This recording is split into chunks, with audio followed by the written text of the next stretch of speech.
예수 이름으로 감사하며 기도함나이다. 아멘.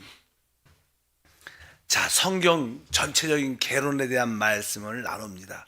우리가 이제 출애굽기부터 시작해서 여러분들이 기억해야 될 사람들, 생명의 사람들에 대한 그런 이해, 모세, 그 다음에는 우리가 아론을 알아야 된다.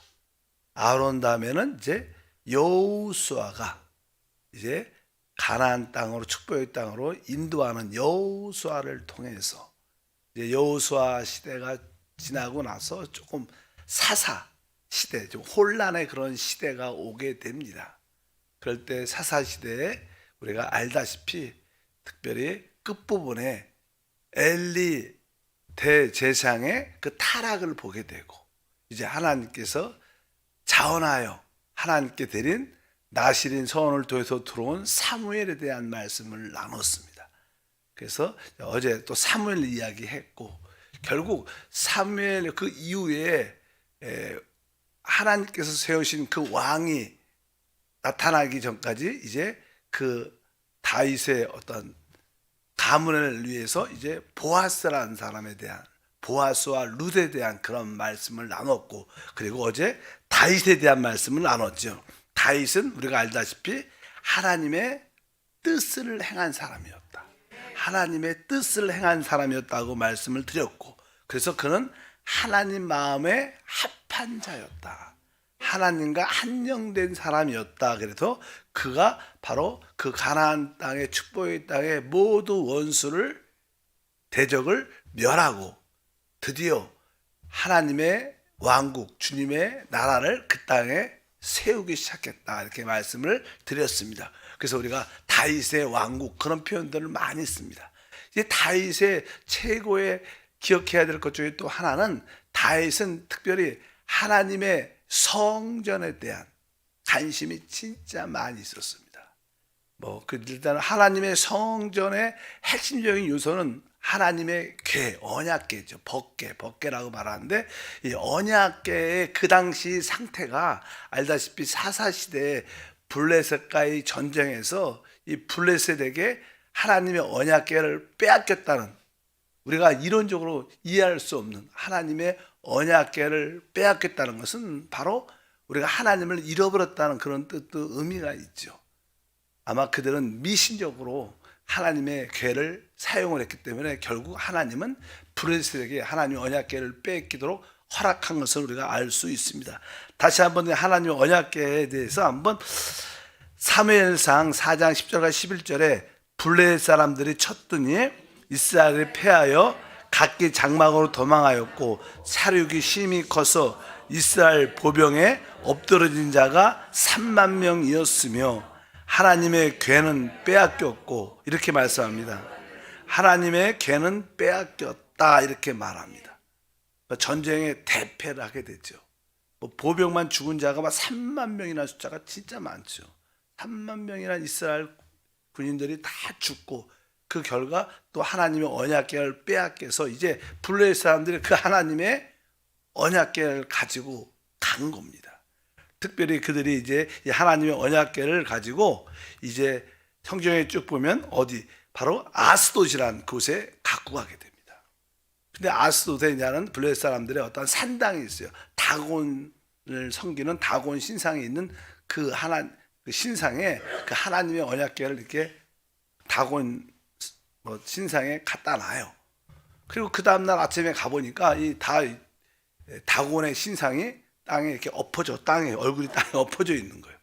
그래서 왜 그러지? 그래서 다시 세워놨는데, 그 다음날 갔더니 또 이 다곤 신상이 땅에 엎어져 있는 거예요. 그리고 머리도 잘려지고 손발이 잘려지고 몸통이만 달랑 이렇게 손발이 다 머리가 잘려진 상태로 있는 거예요. 그러니까 이 블레셋 사람들이 두려워한 마음, 그런 가운데 그 아스돗의 지역의 모든 주민들에게 어떤 전염병이 돌기 시작하는 거. 그러니까 많은 사람들이 고통 가운데 있는 거예요. 그러니까 그런 일이 없었다가 그 하나님의 이스라엘의 언약궤를 가지고 나와서 이상한 일들이 생기니까, 야, 저거 갖고 있으면 안 된다. 그래서 그 언약궤를 다른 지역으로 옮기게 됩니다. 다른 지역으로 옮기게 되는데, 이 옮기는 곳이 다 가드란 곳이요. 가드란 곳으로 그 언약궤를 옮기니까 가드 지역에 있는 사람에게도 전염병이 돌기 시작하는 거예요. 그러니까 이것을 갖고 싶지 않은 거예요. 그래서 이거 다른 우리 지역으로 갖고 오지 말라. 또 그것을 다른 곳으로 옮깁니다. 성경에 보니까 그곳이 어디냐면 에그론이라는 데 보내는데, 에그론으로 그 하나님의 언약궤를 보낸다는 이야기가 드니까 에그론 사람들이 왜 우리를 죽이려고 그런 걸 갖고 오냐, 그 갖고 오지 말라, 막 난장 싸움이 난 거예요. 그래서 결국 다시 이스라엘 백성들을 돌려줘라. 그래서 다시 돌려주게 되는데, 그것이 실로에 있었는데 실로에 가지 않고 우리가 잘 아는 아비나답이란 그런 집에 머무르게 돼요. 그래서 이 하나님의 언약궤가 아비나답이란 그런 이스라엘 집에 20년 동안 있게 됩니다. 20년 동안. 그런 상태 가운데 이제 다윗의 전쟁을 하고 승리를 하고 자기의 왕국이 세워진 후에 마음에 하나님의 언약궤에 대한 그런 생각이 마음에 드는 거예요. 나는 이렇게 좋은 왕궁에 사는데 하나님의 집은 어디 있는가? 이 다윗의 그러한 뜨거운 마음이 이제 들게 됩니다. 그래서 이제 다윗은 이제 하나님의 그 언약궤가 아비나답에 있는 것을 알고 그것을 가지고 오게 하라. 그래갖고 그냥 그것을 갖고 오는 그런 과정 가운데 성경에 보니까 이제는 그런 내용들이 기록이 되어 있습니다. 그런데 그 아비나답의 그 아들인데 아들이 그냥 우사랍니다. 그래서 그 소에다 그 매갖고 그것을 끌고 이렇게 오는 가운데 뭐 길이 마차에다 소를 앞대서 가다 보니까 이게 덜컹덜컹 거리잖아요. 덜컹덜컹 거리니까 그냥 그 우사가 그것을 이렇게 소를 이끌고 그 마차에 이끌고 가다가, 마차가 우차가 갖고 가다가 흔들리니까 쓰러질 것 같으니까 그 언약궤를 손으로 탁 잡았어요. 그러니까 성경에 나오는 것처럼 그가 그 자리에서 즉사가 죽어버리는 거예요.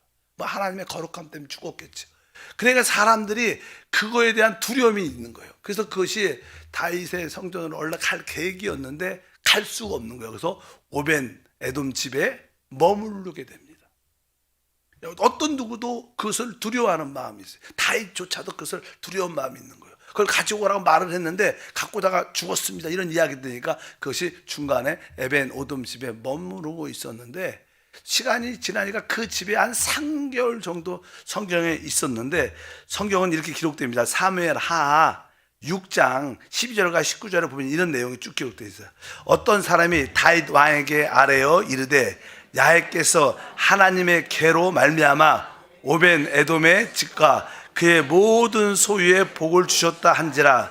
다윗이 가서 하나님의 궤를 기쁨으로 메고 오벳 에돔의 집에서 다윗성으로 올라갈새 야훼의 궤를 맨 사람들이 6걸음을 가매 다윗이 소와 살찐 송아지로 제사를 드리고 다윗이 야훼 앞에 힘을 다하여 춤을 추는데, 그때 다윗이 배 에봇을 입었더라. 다윗과 온 이스라엘 족속이 즐거이 환호하며 나팔을 불고 야훼의 궤를 메어 오니라. 사실 그 아까 아비나답 집에서 그것을 가지고 올 때는 그 아들이 그것을 이끌고 왔는데, 나중에 그 우사가 죽는 것을 보고 다윗이 하나님의 언약궤를 어떻게 가져오는가, 알다시피 뭐 구약에서도 하나님의 언약궤는 제사장들이 그것을 메고 왔어요. 그래서 다시 한번 하나님의 말씀을 깨닫고 제사장들을 통하여 하나님께 제물을 드리면서 그 언약궤를 다시 거기서 가져오는 이야기가 쭉 기록되어 있습니다. 그래서 오벤 에돔의 집에 소문이 난 거죠. 그 집에 한 3개월 정도 있었는데 그 집이 그 궤로 인하여 하나님의 축복을 받았더라. 이것을 보고 다윗이 아주 기뻐하면서 다시 그것을 이끌고 오는, 그래서 다윗성으로 갖고 옵니다. 다윗성 그 가장 높은 산 시온산 그 다윗이 있는 장막에다 갖다 놓고 거기서 이제는 그 언약궤가 놓을 수 있도록 장막을 이미시로 만들어요. 그런데 그런 마음, 하나님의 궤, 하나님의 그 궤, 언약궤는 사실 우리 예수 그리스도를 상징하죠. 그러니까 우리가 우리 안에 예수 그리스도를 돌보는 그런 뜨거운 마음이 있어야 돼요. 우리가 그리스도를 사랑하고 간심하고 그것을 늘 의지하고 하나님의 언약궤에 대한 그런 마음이 다윗에게 늘 있었다는 거예요. 여러분들도 바로 우리의 하나님의 언약궤이신 그리스도를 내 마음에 늘 중심으로 모두를 바라보고 그런 마음이 있을 때 하나님이 그런 마음을 아주 기뻐하는 줄 믿습니다. 그런데 자기는 왕궁에 있고 하나님의 궤가 임시로 만든 장막에 있지만 그것이 다윗에게는 되게 불편한 거예요. 여기에 하나님의 언약궤는 있지만 하나님의 성전은 없는 거예요. 그래서 다윗은 이제 하나님의 성전을 짓고 싶은 뜨거운 마음을 갖게 됩니다. 왜? 이 언약궤가 진짜 있어야 할 것은 왜요? 하나님의 성전 안에 있어야 되는 거예요. 사실 이 하나님의 성전은 우리가 보통 이게 이 신약에서 교회라고 표현하죠. 교회 안에 교회의 중심에 뭐가 있어요? 그리스도가 계시는 거죠. 그리스도. 교회의 머리는 그리스도니까. 바로 이 그리스도만 달랑 있으면 무엇인가 2% 부족함을 느끼게 돼 있어요. 여러분들도 신앙생활 할 때 많은 사람들이 예수만 믿으면 돼, 예수만 믿으면 돼, 그리스도만 믿으면 돼 이런 생각을 많이 하지만 사실 예수를 믿고 그리스도를 영접하고 그리스도와 하나가 돼야 되지만 그와 함께 그분이 거하는 교회 생활에 합당한 모습이 있어야 그분이 빛이 나고 영광이 나타나는 겁니다. 그래서 다윗은 이제 하나님의 언약궤를 둘 하나님의 성전에 대한 뜨거운 마음을 갖게 돼요. 그러냐 그 다윗이 하나님의 성전에 대한 어떠한 애통한 뜨거운 마음이 있었는가를 시편에 기록을 많이 하고 있는데 시편에 132편을 보면 3절과 5절에 기록되어 있습니다. 내가 내 장막의 집에 들어가지 아니하며 내 침상에 오르지 아니하고 내 눈으로 잠들게 하지 아니하니 내 눈꺼풀로 졸게 하지 아니하기를 야훼의 초소 곧 야곱의 전능자의 성막을 발견하기까지 하리라 하였나이다. 여기 보니까 야훼의 초소 그건 뭐예요? 하나님의 집이죠. 하나님의 집이 성전인데 곧 야곱의 전능자의 성막을 발견하기까지 자기는 내 집에 들어가지도 않고 내가 침상에 눕지도 않고 눈을 감지도 못하겠다. 이 하나님의 집, 하나님의 거처, 하나님의 성전이 세워져야 된다. 하나님의 거처, 하나님의 안식하는 곳이 있어야 되는데 그냥 그러한 마음으로 가득 차서 잠도 잘 수 없는 그런 애통한 마음이 있었다는 거예요. 우리에게도 진짜 우리가 주님을 섬기면서 그리스도를 영접하고 우리의 몸에 그리스도의 표현이 될 수 있는 그분의 몸, 그리스도의 몸, 교회를 건축하는 거예요. 그때 하나님이 충만하게 함께 하는데 그래서 우리도 이 교회 건축에 대한 영적인 그리스도의 몸으로 세우는 것에 대한 뜨거운 열망이 있어야 그분이 나타날 줄 믿습니다. 다윗은 그만큼 그러한 하나님의 거처 성전에 대한 애통함이 있었는데 결국 8절 읽어보니까 132편 8절 야훼여 일어나사 주의 권능의 궤와 함께 평안한 곳으로 들어가소서. 이 그리스도가 여기 보니까 주의 권능의 궤는 아까 우리 그리스도를 예표한다 그랬어요. 이 그리스도가 있어야 할 곳이 어디예요? 그리스도가 있어야 할 곳은 바로 이 건축된 교회 안에 그분이 있을 때 참된 누림과 안식이 있다는 거예요. 그분에게도 그런 역사가. 그래서 이 교회가 잘 건축돼서 우리 그리스도가 그의 영광과 그의 표현과 나타남이 있어야 진짜 하나님은 안식하시고 행복하시고 기뻐하신다. 다윗은 그런 하나님의 마음, 우리 한세교회 우리 목표가 무엇입니까? 바로 그분의 간증과 표현될 수 있는 합당한 교회 생활을 하자는 거예요. 그 가운데 주님이 함께 하는데 그 합당한 교회는 바로 우리가 영 안에서 살 때만이 영 안에 계신 그리스도가 우리 가운데 간증이 될 줄 믿습니다. 그래서 이 다윗은 내가 하나님의 일한 성전을 건축해야겠다는 뜨거운 마음을 갖게 되죠.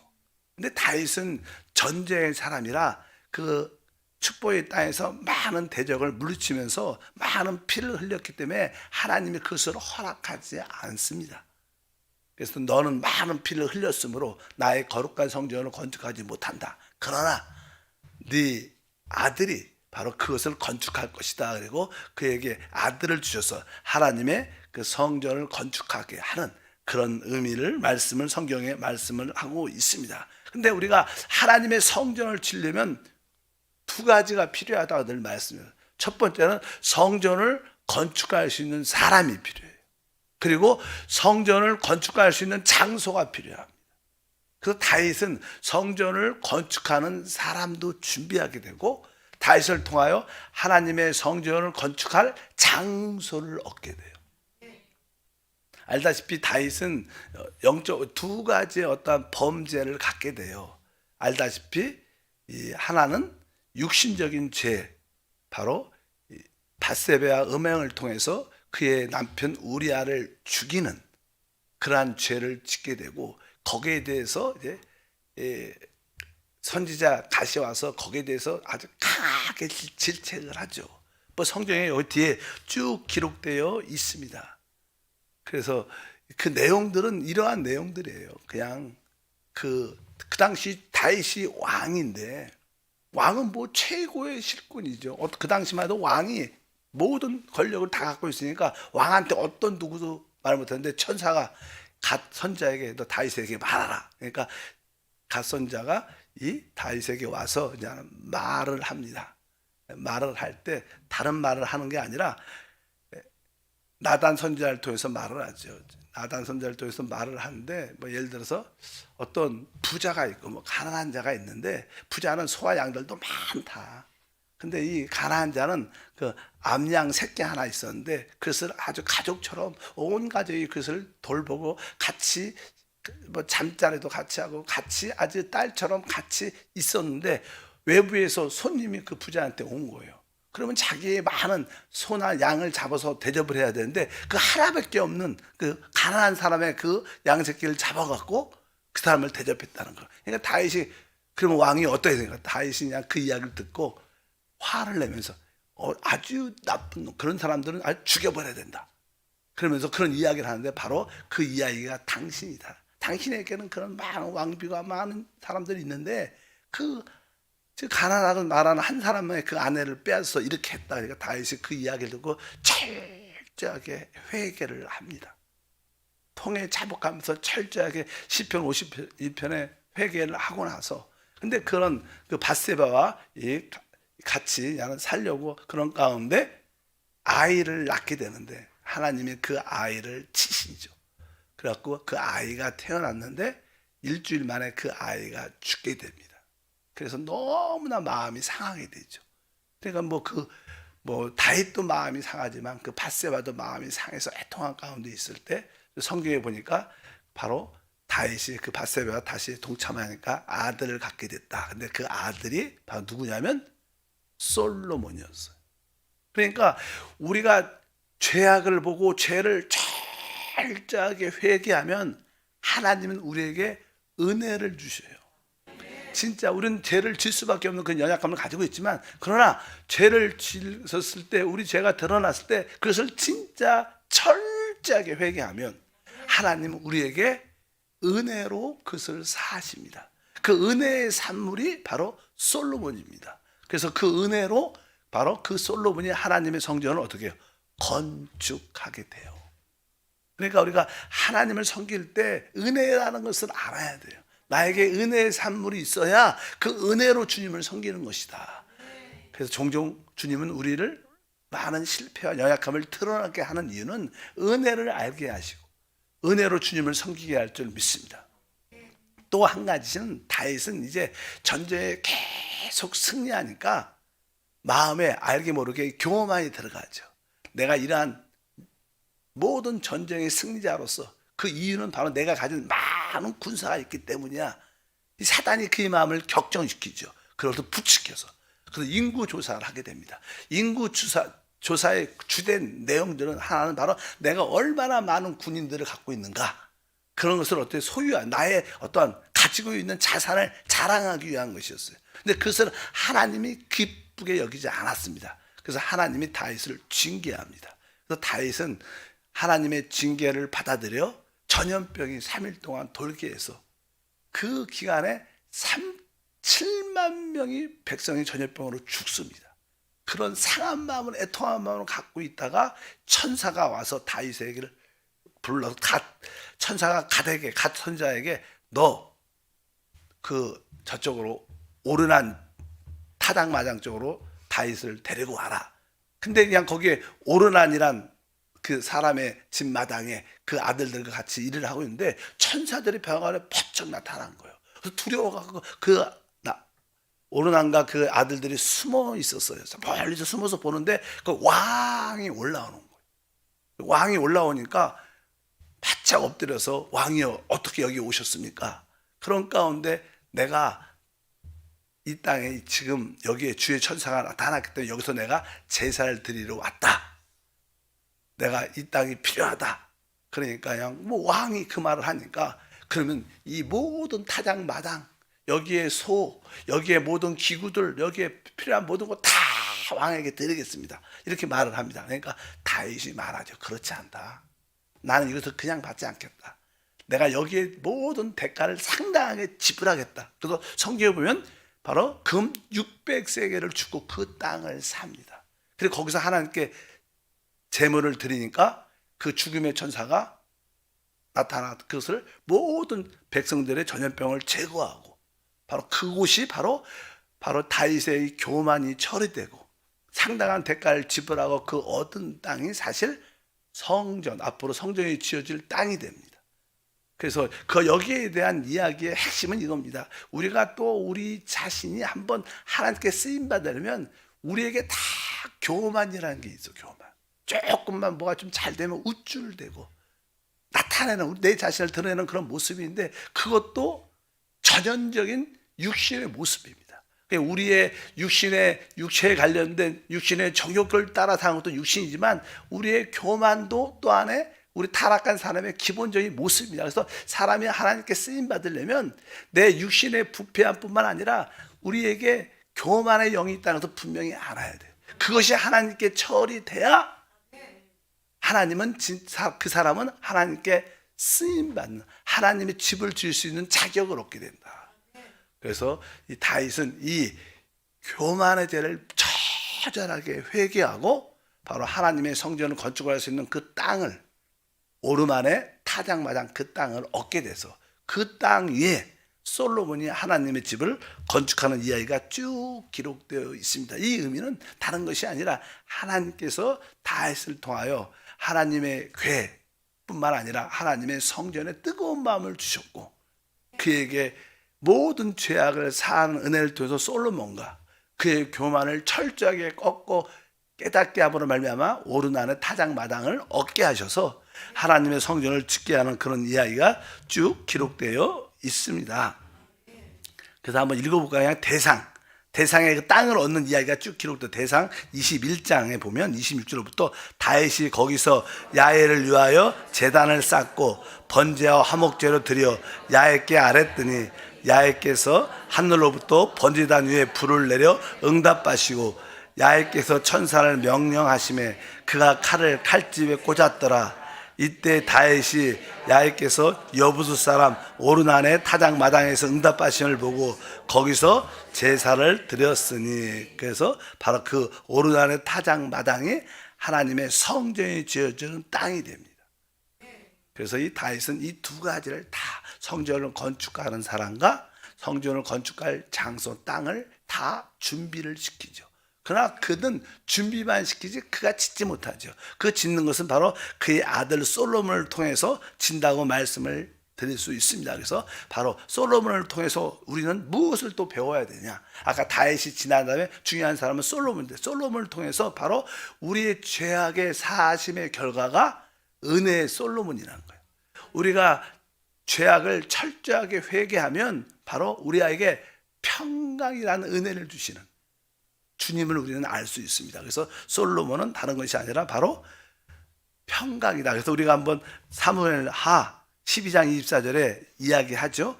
다윗이 그의 아내 밧세바를 위로하고 그에게 들어가 그와 동침하였더니 그가 아들을 낳음에 그의 이름을 솔로몬이라 하니라. 야훼께서 그를 사랑하사 이렇게 말씀합니다. 아까 이 밧세바와 이 음행한 결과 자식을 낳지만 그 자식이 실시름 앓다가 7일 만에 죽게 되죠. 그럴 때 거기에 이런 내용들이 기록되어 있어요. 이 아이가 태어났는데 아이가 아프니까 또 밧세바를 사랑하니까 그 아이가 얼마나 귀하겠어요. 철저하게 하나님께 회개도 했는데 그래서 하나님께 부르짖고 금식하면서 7일 동안 하나님께 부르짖습니다. 아무것도 먹지 않고 하나님 이 아이를 살려달라고. 근데 7일 딱 되니까 아이가 죽어요. 그러니까 주위에 있는 모든 왕의 신하들이 왕을 어떻게 위로할 수도 없고, 그리고 막 결국 아이가 죽으니까 조용하니까 다윗이 무슨 일이 있느냐, 그러니까 신하들이 와서 그 아이가 죽었습니다. 그러니까 그냥 아이가 죽었다는 그 이야기를 딱 듣고 다시 옷을 목욕제에 딱 하고 옷도 제대로 다시 입고 식사를 맛있게 하고 새롭게. 그러니까 신하들이 놀란 거예요. 아니, 아이가 그렇게 아프고 막 그럴 때 신음을 전폐하면서 금식하면서 하나님께 부르짖었더니 지금은 이렇게 옷을 또 깨끗하게.